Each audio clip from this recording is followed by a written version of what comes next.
मोदी साहेब देत आहेत। का देत आहेत की माझ्या भारतातला एक देखील व्यक्ती उपाशीपोटी झोपता कामा नये अशा प्रकारचा संकल्प आज केंद्र सरकारने घेतलेला आहे। प्रत्येकाला घर देण्याचा, ज्याला घर नाही अशांना घर देण्याचा प्रचंड मोठा कार्यक्रम घरकुल योजनेचा हातामध्ये घेतलेला आहे। तरुणांना सगळ्यांना नोकऱ्या आपण देऊ शकत नाही, काहींना नोकऱ्या आणि काहींना स्वतःच्या पायावर उभं राहण्याच्या करता बँकेचं वाजवी दरामध्ये कर्ज आणि त्याला फार जामीन वगैरेची अडचणी येता कामा नये अशा प्रकारचा निर्णय त्या ठिकाणी घेतला गेलेला आहे।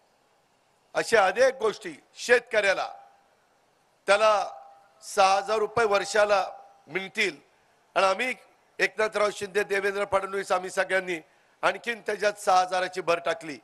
12,000 रुपये शेतकऱ्यांना वर्षाला त्यांच्या अकाउंटला जमा होतात।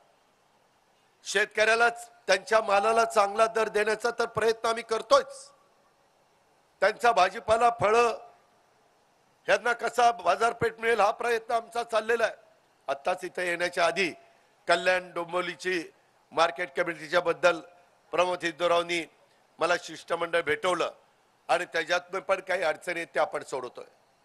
मला भरतजींना सांगायचंय, कल्पनाताई आहेत, दौलतचंद आमची तर वेळच्यावर भेट होत असते, बाकीचे असंख्य कार्यकर्ते वेगवेगळ्या जिल्ह्याचे अध्यक्ष इथे आहेत, उल्हासनगरचे सगळ्याच भागातले कार्यकर्ते आहेत, नेते आहेत की तुमच्या भागातल्या प्रश्नाची सोडवणूक करण्याच्या करता मी त्या मुंबईमध्ये असतो। आठवड्यातले 3-4 दिवस सार्वजनिक काम घेऊन केव्हाही हक्काने या, वैयक्तिक कामाला थोडस तिथं थांबवा, परंतु ज्याच्यातून राष्ट्रवादी काँग्रेस पक्षाच्या कार्यकर्त्यांमुळे तिथला सार्वजनिक प्रश्न निकाली निघणार आहे अशा प्रकारचे प्रश्न सोडवण्याच्या करता आपण सरकारमध्ये गेलेलो आहे।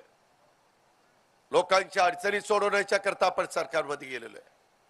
बहुजन समाजाच्या कल्याणाकरता आपण सरकारमध्ये गेलेलो आहे। त्याच्यामध्ये आपला वैयक्तिक कुठला स्वार्थ नव्हता, परंतु स्वर्गीय यशवंतराव चव्हाण साहेबांनी पण त्या काळामध्ये सांगितलं की जे पद असतं त्या पदाचा वापर हा सर्वसामान्य माणसांचे प्रश्न सोडवण्याच्या करता करायचा असतो। ही जी शिकवण आहे त्या शिकवणीने आपण पुढे चाललोय। वय झाल्यानंतर काही वयाच्या नंतर थांबायचं असतं, हा वर्षानुवर्ष चालत आलेली ती परंपरा आहे, परंतु काही जण ऐकायला तयार नाही, हट्टीपणा करतात।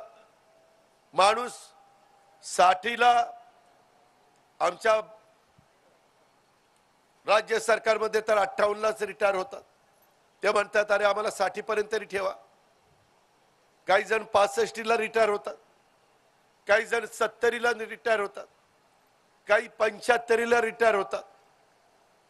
80 झालं तरी माणूस रिटायर होणार, 84 झालं तरी तुम्ही थांबणार, काय चाललंय काय?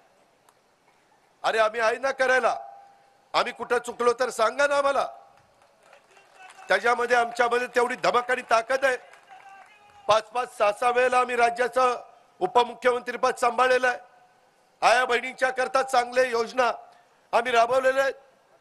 आदित्य तटकरेंनी आता चौथा महिला धोरण माझ्या महिलांच्या करता आणलेलं आहे।